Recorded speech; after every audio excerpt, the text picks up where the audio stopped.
Unfiltered. I'm not sold. I'm sorry. Unapologetic. I'm not trying to talk about him. Unlike anyone else. But knowing y'all will probably make me. This is the Stephen A. Smith Show.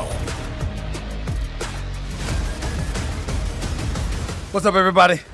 Welcome to the latest edition of the Stephen A. Smith Show, coming at you as I love to do every weekday from 1 to 3 p.m. Eastern Standard Time over the airways of Sirius XM, Mad Dog Sports Radio, Channel 82. The number to call up as always is 888 Mad Dog 6. That's 888-623-3646. Again, 888 Mad Dog 6, 888-623-3646. Of course, if you want to send in your voicemail messages, just so you can leave me a voicemail message, you could always go to SiriusXM.com/GetSerious. That's SiriusXM.com/GetSerious. Just make sure they're not boring.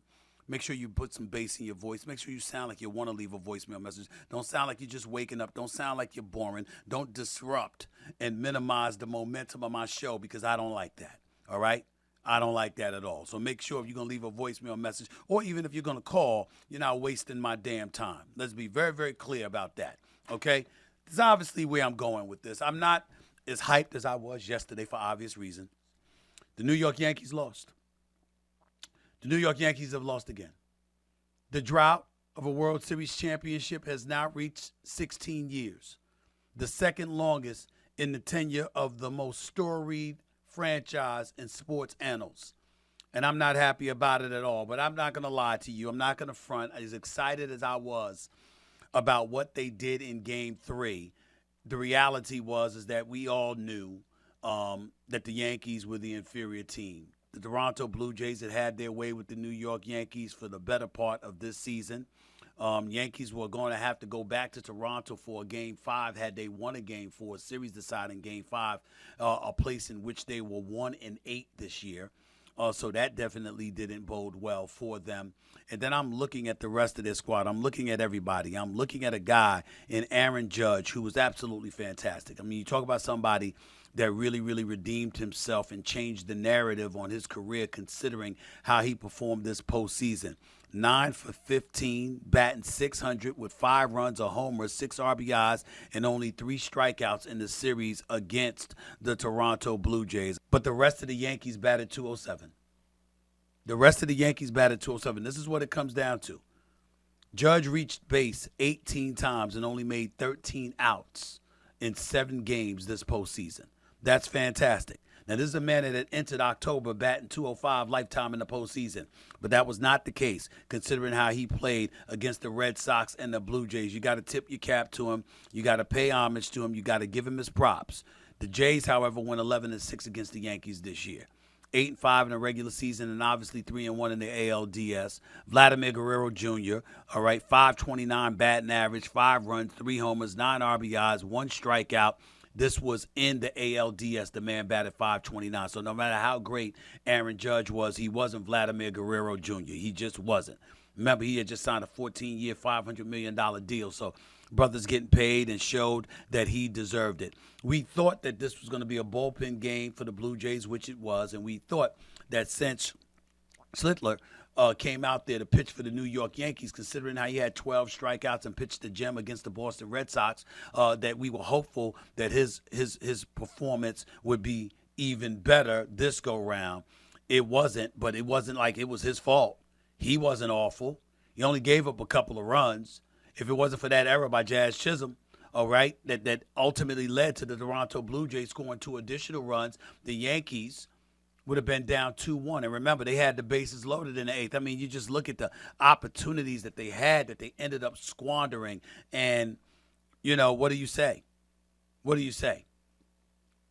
They were not the better team, but they still should have made this a better series. As far as I'm concerned, it should have went to 5 games. And the fact that it did not go to 5 games should be telling us something that we should be thinking about when it comes to these New York Yankees.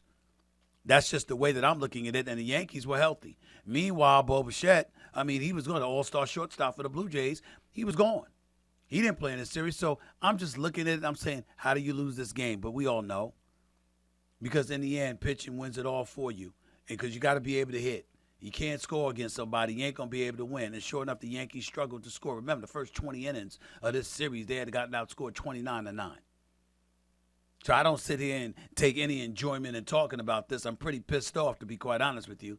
But I'm not shocked because in the end, I know in my heart of hearts that the better team won.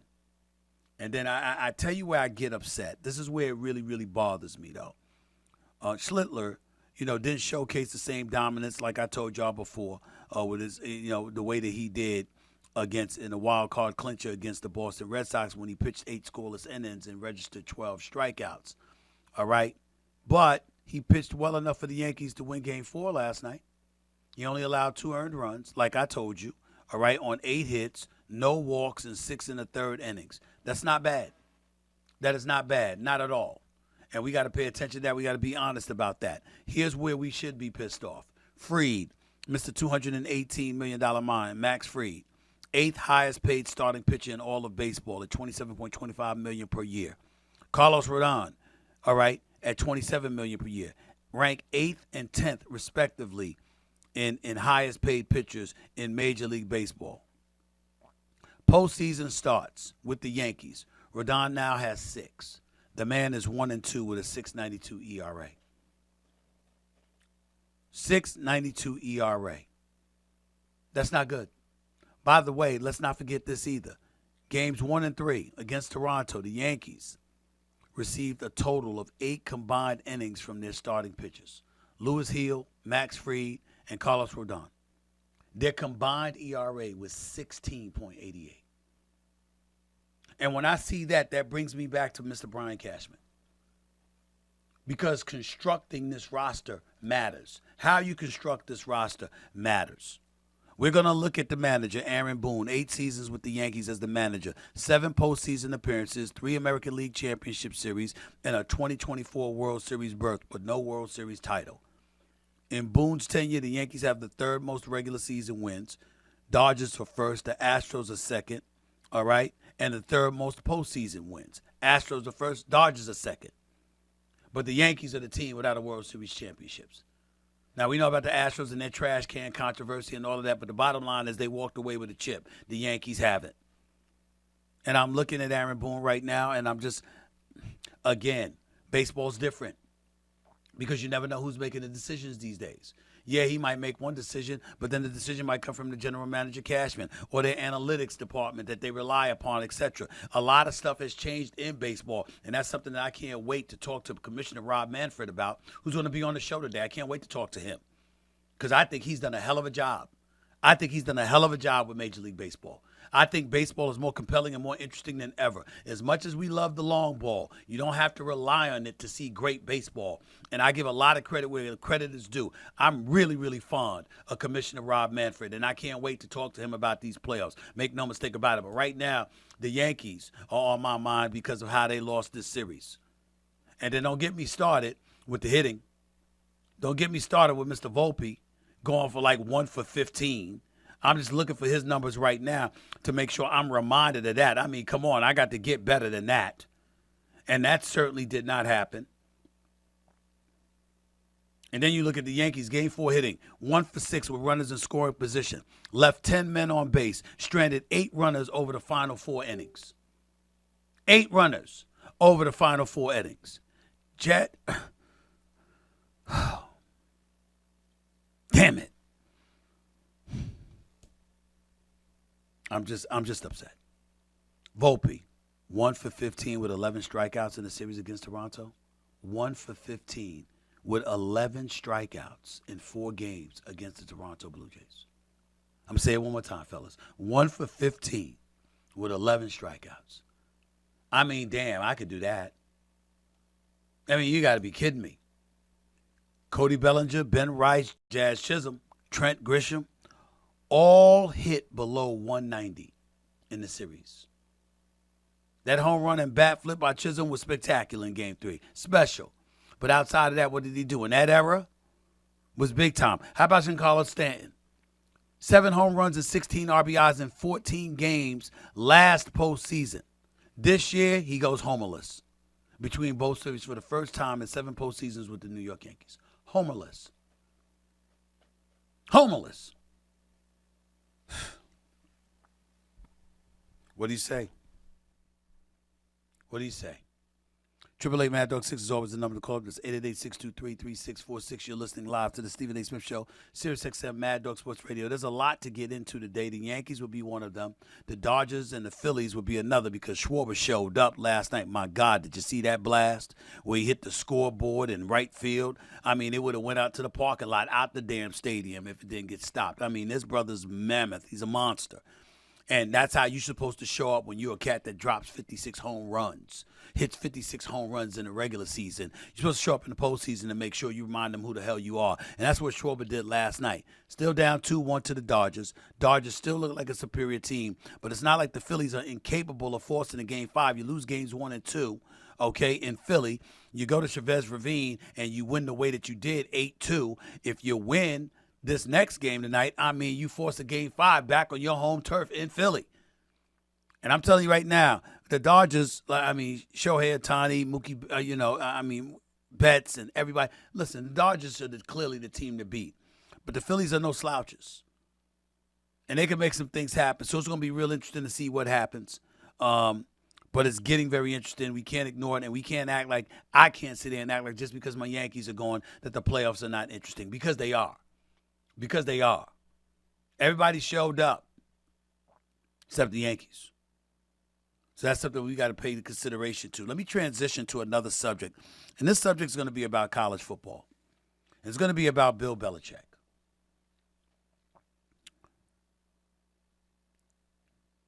It just feels like it's time to eulogize him. Somebody here needs to say it, so I'm going to say it. It feels like it's time to eulogize him. Bill Belichick was a great football coach. He's a 6-time champion as a head coach.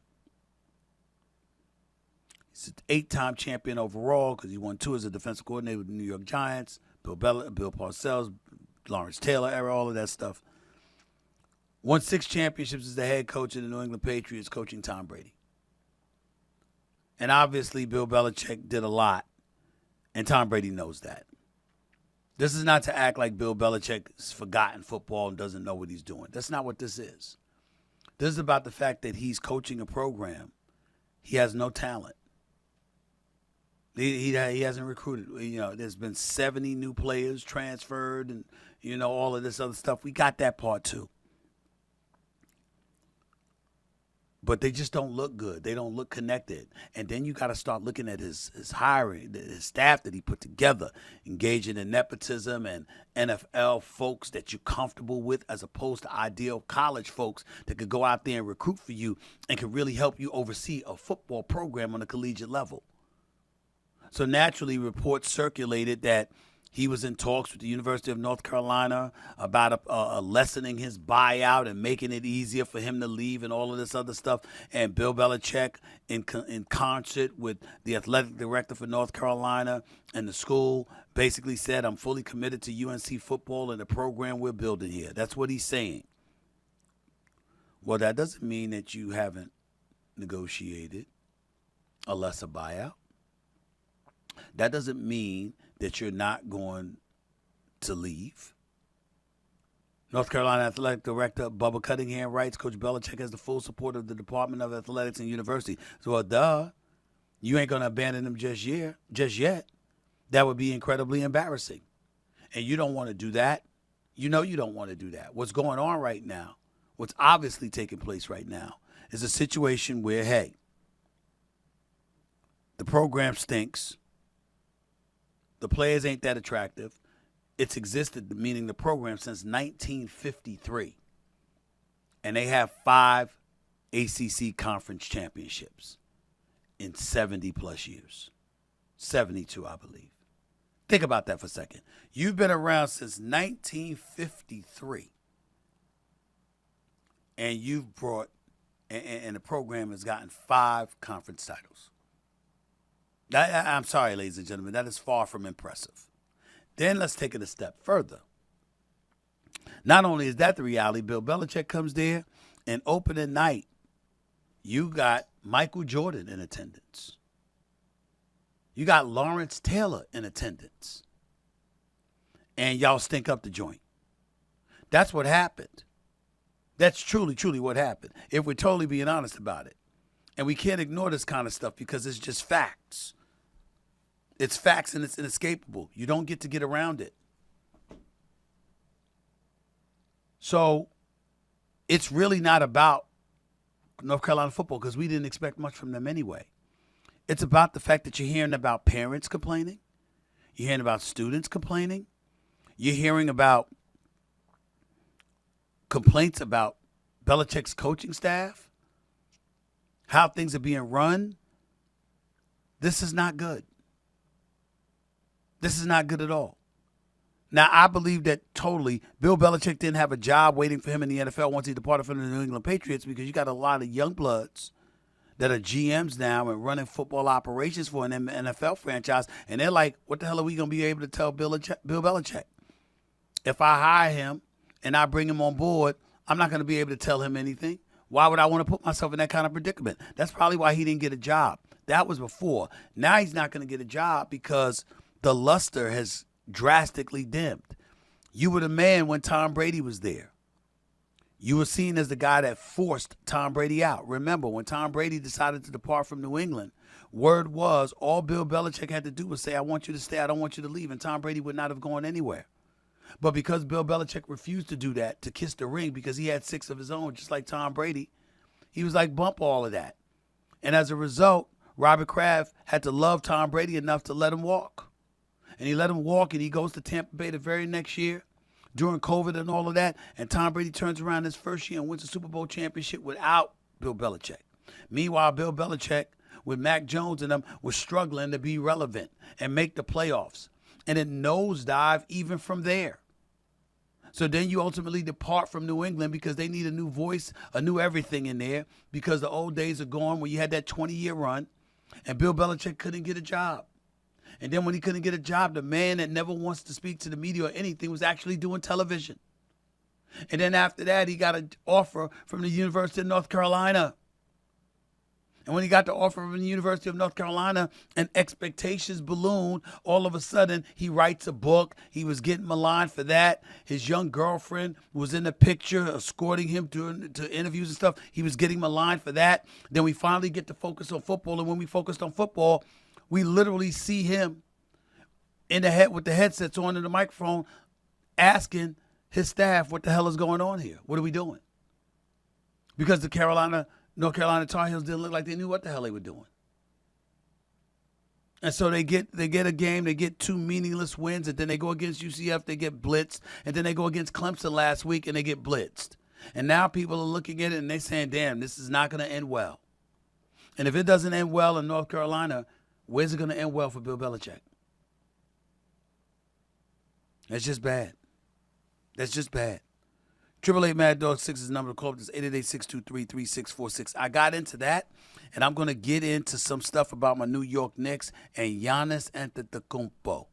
I'll make sure to play some sound for y'all because there's some stuff that I want y'all to hear before I get to your phone calls and your voicemail messages at SiriusXM.com/GetSerious. That's SiriusXM.com/GetSerious. Again, your phone calls as well. 888 Mad Dog 6. That's the number to call up right here on the Stephen A. Smith Show. SiriusXM, Mad Dog Sports Radio. Back with more in a minute.